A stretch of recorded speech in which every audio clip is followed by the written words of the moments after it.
Hello friends, welcome to Preethi channel. இன்றைக்கி 5-10 நிமிஷம் செய்யக்கூடிய புடலங்காய் கூட்டு தாங்க செய்ய போகிறேன். இது ரச சாதம், சாம்பார் சாதம், சப்பாத்திக்கெலாம் தொட்டு சாப்பிட்டிங்கன்னா டேஸ்ட்டு ரொம்பவும் சூப்பராக இருக்குங்க. டக்குன்னு ஈஸியாகவும் செஞ்சு முடிச்சிடலாங்க. வாங்க இந்த ரெசிபி எப்படி செய்யலான்றதை பார்க்கலாம்.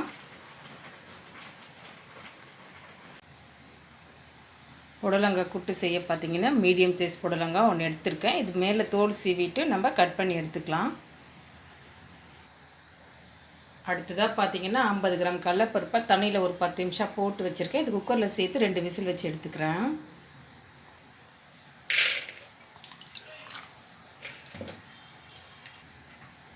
கொஞ்சமாக தண்ணி சேர்த்துக்கிறேன்.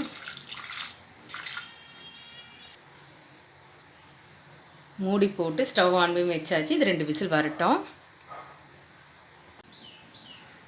புடலங்காவை இந்த மாதிரி மெலிசாக நீட்டாக நீல வாக்கில் கட் பண்ணி எடுத்து வச்சுருக்கேன். இது ஒரு சைடாக இருக்கட்டும். கடலைப்பருப்பு பார்த்திங்கன்னா 2 விசில் வந்துடுச்சு. இது ப்ரெஷர் பார்த்திங்கன்னா ரிலீஸ் ஆகட்டும். அதுக்குள்ளே நம்ம புடலங்காவை தாளிச்சிக்கலாம். ஸ்டவ் ஆன் பண்ணி கடாயை வச்சுட்டேன். கொஞ்சமாக எண்ணெய் சேர்த்துக்கிறேன். எண்ணெய் சூடாகிடுச்சு. 1/2 ஸ்பூன் அளவுக்கு கடுகு உளுத்தம் பருப்பு சேர்த்துக்கிறேன். கடுகு பொரிஞ்சு வந்த பிறகு ஃப்ரெஷ்ஷான கருவேப்பிலையை கொஞ்சமாக சேர்த்துக்கிறேன்.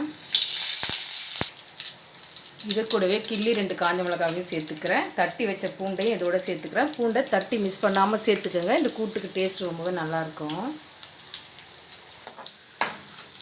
பூண்டு நல்லா செவந்து வரட்டும். பூண்டு நல்லா வதங்கி வாசனை ஆகிற அளவுக்கு வதக்கியாச்சு. இந்த டைமில் நீல வாக்கில் கட் பண்ண ஒரு பெரிய வெங்காயத்தை இதோடு சேர்த்துக்கிறேன்.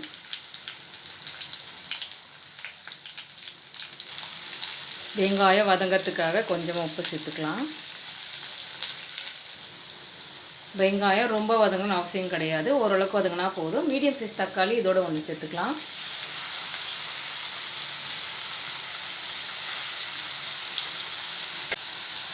இது கூடவே 1/4 ஸ்பூன் அளவுக்கு மஞ்சள் பொடியும் சேர்த்துக்கிறேன். அப்படியே ஒன்று சேர்ந்து வதங்கி வரட்டும். தக்காளி மசிஞ்சு வந்த பிறகு புடலங்காயை இதோட சேர்த்துட்றேன். எண்ணெயிலே 2 நிமிஷம் போல் அப்படியே வதங்கி வரட்டும்.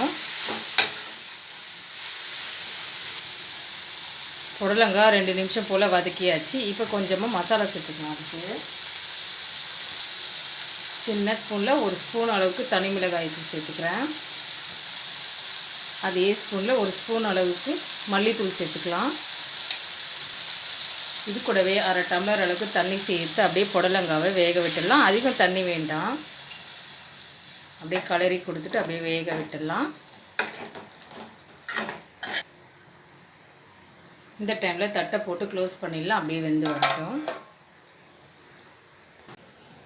புடலங்காய் வெந்துட்டுருக்க டைமில் இதுக்கு ஒரு மசாலாவை ரெடி பண்ணிக்கலாம். 2 பீஸ் அளவுக்கு தேங்காய் துருவல் சேர்த்துருக்கேன். காரத்துக்காக 2 பச்சை மிளகா, 1/2 ஸ்பூன் அளவுக்கு சோம்பு, 1/2 ஸ்பூன் அளவுக்கு ஜீரகம் சேர்த்துருக்கேன். இதில் கொஞ்சமாக தண்ணி சேர்த்து பேஸ்ட்டாக அரைச்சி எடுத்துகிட்டு வந்துடுறேன்.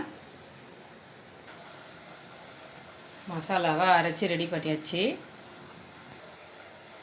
புடலங்காவை நம்ம ஓப்பன் பண்ணி பார்த்துடலாம். புடலங்காய் நல்லா வெந்து வந்துடுச்சு. இப்போ வேக வச்ச கடலைப்பருப்பை இதோடு நம்ம சேர்த்துக்கலாம். கடலைப்பருப்பில் பார்த்திங்கன்னா தண்ணி இருக்குது. நான் அதோடவே சேர்த்துக்கிறேன்.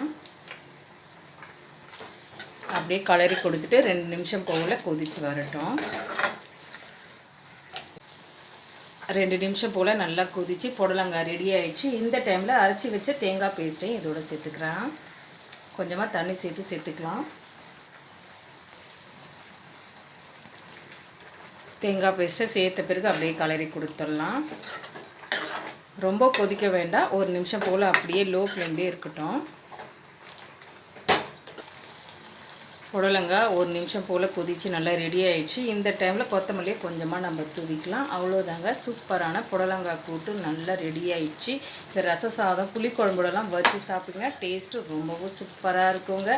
நீங்களும் இது போல் ட்ரை பண்ணி பாருங்கள். இந்த வீடியோ உங்களுக்கு பிடிச்சா லைக் பண்ணுங்கள், ஷேர் பண்ணுங்கள், சப்ஸ்கிரைப் பண்ணிக்கோங்க. தேங்க்ஸ் ஃபார் வாட்சிங்.